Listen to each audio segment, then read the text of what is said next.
Northern areas میں اس سے 100 زیادہ گنا خوبصورتی بھی ہے، وہاں سکینگ کا بھی پوٹینشیل ہے، وہاں ٹورزم وہ آ سکتی ہے جو سوئٹزرلینڈ سے زیادہ آ سکتی ہے۔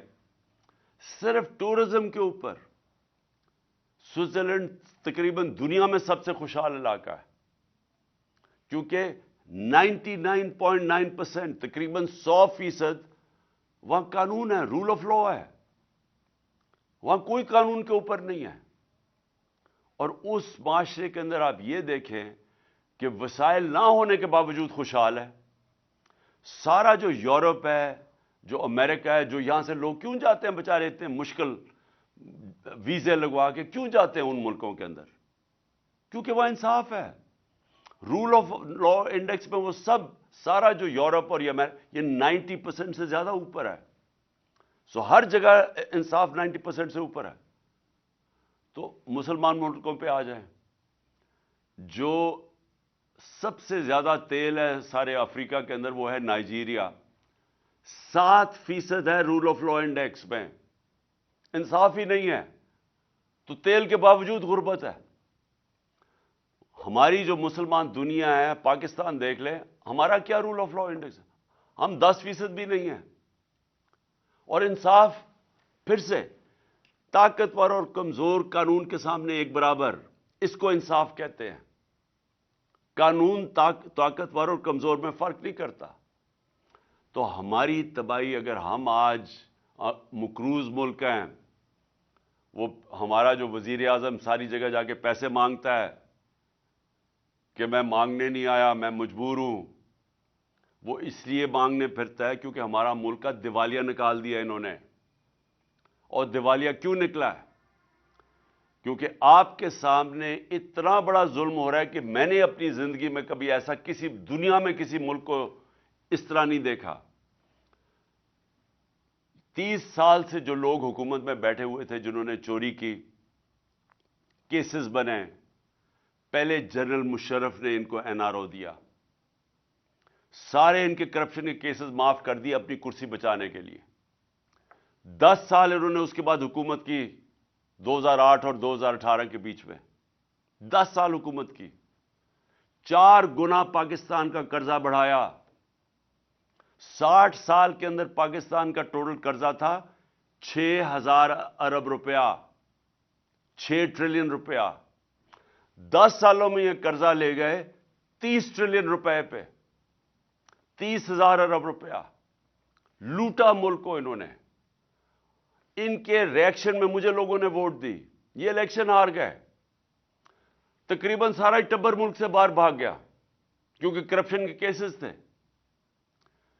جو اس کے بعد اس ملک میں جو اصل ظلم کیا گیا وہ جنرل باجوہ نے کیا۔ NRO 2 دیا ان کو، ان کے کرپشن کے کیسز پہلے ان کو اوپر بٹھایا، پہلے ان کو ایک سازش کے تحت جس میں بیرونی بھی ہاتھ شامل تھا، ان کو اوپر بٹھایا، اس گورنمنٹ کو گرایا جس کے اوپر کرپشن کا کوئی کیس نہیں تھا۔ عموماً یہاں گورنمنٹ گرتی ہیں کرپشن کے اوپر، کوئی کرپشن کا کیس نہیں تھا۔ وہ گورنمنٹ کو گرایا جس نے 17 سال میں بہترین معاشی ترقی ہو رہی تھی پاکستان کی۔ اکنامک سروے آف پاکستان کے اندر 5.7 اور 6%، تیسرے اور چوتھے سال 6% پاکستان کی اکانومی گرو کر رہی تھی۔ ہماری فصلیں، 4 کسان، کبھی کسانوں کے پاس اتنا پیسہ نہیں آیا جو ہمارے دور میں آیا پچھلے 2 سالوں میں۔ اور انڈسٹریل گروتھ پاکستان کی 50 سال کے بعد انڈسٹری ہماری گرو کر رہی تھی۔ یہ سارے برے صغیر میں سب سے زیادہ روزگار پاکستان میں تھا۔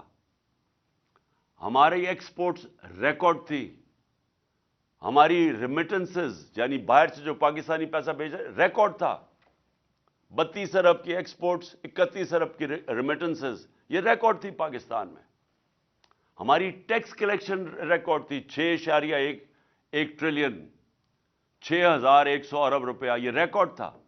اس وقت گورنمنٹ گرائی، اور گورنمنٹ کس کے گرائی؟ ان چوروں کو اوپر بٹھا دیا لا کے۔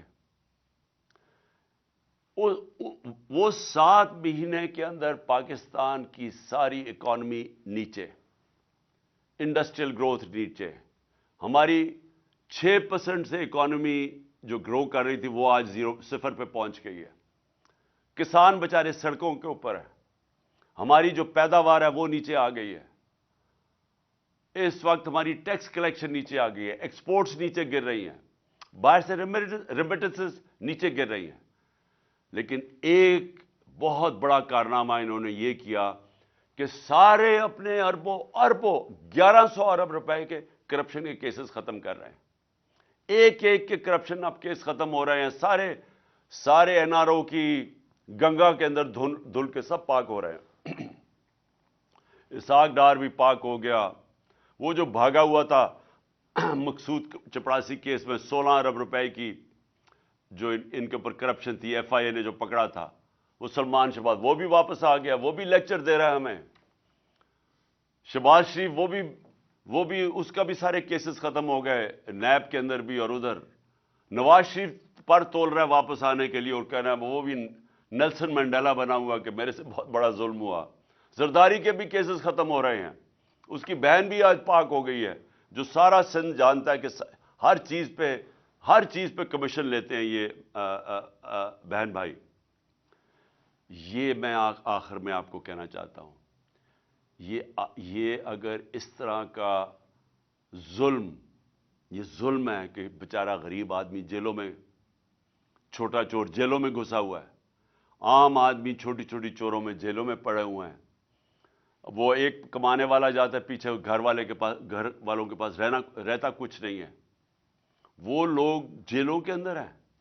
اور جو اس ملک کے بڑے بڑے ڈاکو جیسے ان کو پکڑنے لگتے ہیں ملک سے باہر بھاگ جاتے ہیں، اور اس کے بعد ڈیل کر کے، پہلے مشرف سے ڈیل کیا، باجوہ سے ڈیل کر کے واپس آ گئے۔ اب یہ پھر سارے ان کے کیسز ختم ہوں گے اور یہ پھر لوٹیں گے اس ملک کو۔ تو میں نے آخر میں آج آپ سب کو فیوچر کے اپنے لیڈرز آپ سب بیٹھے ہوئے ہیں، میں نے یہ آپ کو کہا کہ یہ آپ کا مستقبل ہے۔ کئی لوگ اس وقت میں دیکھتا ہوں، تقریباً مجھے تو بڑا افسوس ہوا، میرے خیال میں 1,70,000 پاکستانی باہر چلے گئے ہیں پچھلے 7 مہینے کے اندر، اور بڑی تیزی سے لوگ باہر جا رہے ہیں۔ یہ باہر جانا، پڑھ کے، تعلیم سیکھ کے، جاب ایکسپیرئنس کر کے، لیکن واپس آنا آپ کے لیے بڑا ضروری ہے۔ دیکھیں، آپ کو اس ملک کے لیے سٹرگل کرنی چاہیے بجائے باہر بھاگ جانے کے۔ جب تک آپ اس ملک کے اندر جدوجہد نہیں کریں گے، آپ اپنے ملک کو نہیں بچا سکیں گے۔ اللہ نے آپ کو ایک ایسا ملک دیا ہے، آپ کو کسی کو اندازہ نہیں ہے، مجھے اندازہ ہے۔ میں پہلے تو سارا پاکستان پھرا ہوا ہوں، دوسرا میں 3.5 سال اقتدار میں رہ چکا ہوں۔ اس ملک کو اللہ نے کسی چیز کی کمی نہیں دی۔ ہمیں صرف ایک ہی مسئلہ ہے، ہمارے ملک میں انصاف نہیں ہے، اور اس کے اوپر حضرت علی کا قول ہے کہ کفر کا نظام چل جائے گا لیکن ناانصافی اور ظلم کا نظام نہیں چل سکتا۔ یہ آپ کے سامنے وہ ہو رہا ہے، یہ وسائل کی کمی نہیں ہے، یہ انصاف کی کمی ہے۔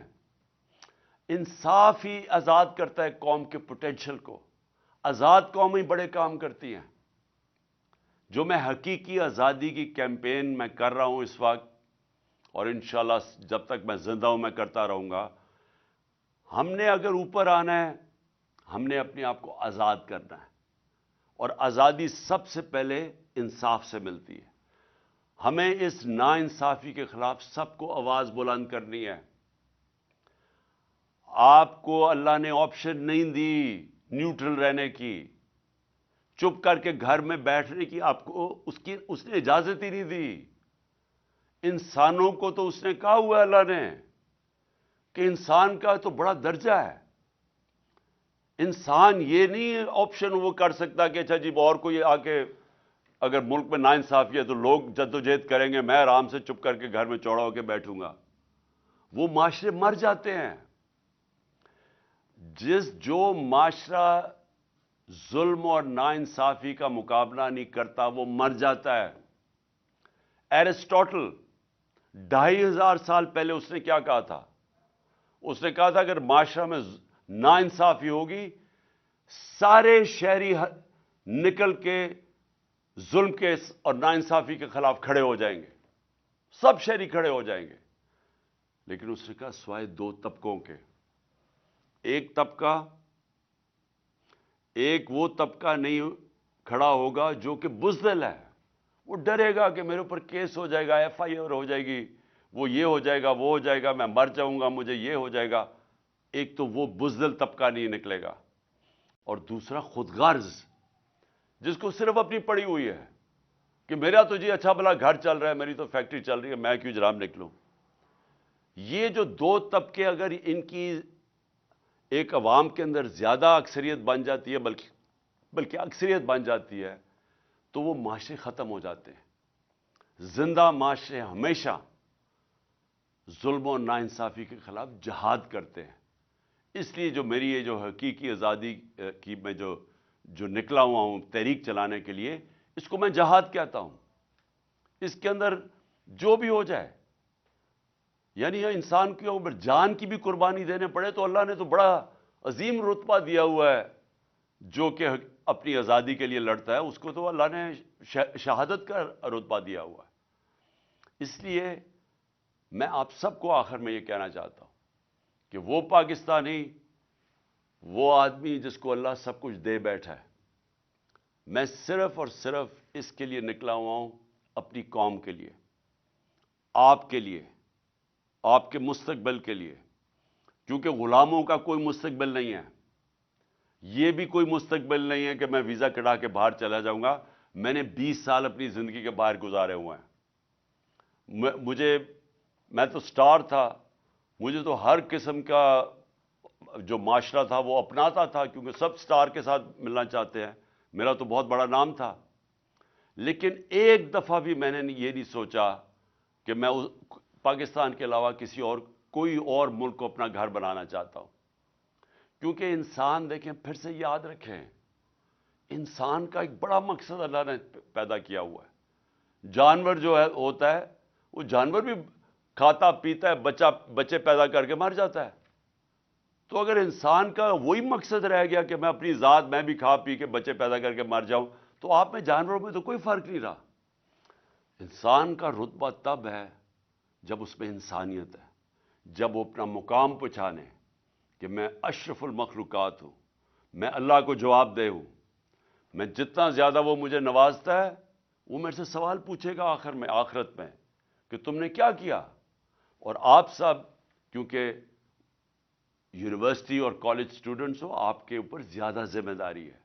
اور زیادہ ذمہ داری ادھر سے شروع ہوتی ہے معاشرے کے لیے، کہ جب آپ یہ دیکھتے ہیں کہ یہ سارے بڑے بڑے ڈاکو دندناتے پھر رہے ہیں، تو آپ نے چپ کر کے نہیں بیٹھنا. میں جب آکسفورڈ کے اندر تھا، ٹائم ہمارے اسٹوڈنٹ ضائع نہیں کرتے تھے. اب ویک ڈیز میں پڑھتے تھے، لیکن جو ویکینڈ آتا تھا، سیٹرڈے سنڈے، وہ سارے احتجاج کرتے تھے اگر کوئی چیز معاشرے میں غلط ہو رہی ہو. زندہ لوگ تھے، احتجاج کرتے تھے کہ یہ غلط ہو رہا ہے، یہ ناانصافی ہے. میں اسٹوڈنٹس کی بات کر رہا ہوں. پڑھائی بھی اپنی کرتے تھے، لیکن ساتھ ساتھ وہ ایک معاشرے کا حصہ تھے.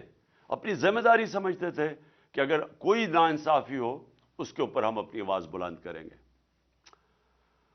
میں آپ سب کا بڑا شکر گزار ہوں، اور میں آخر میں یہ امید رکھتا ہوں کہ یہ جو ہماری تحریک چل رہی ہے حقیقی آزادی کی، آپ سب اس کے اندر شرکت کریں گے، میرے لیے نہیں، اپنے مستقبل کے لیے.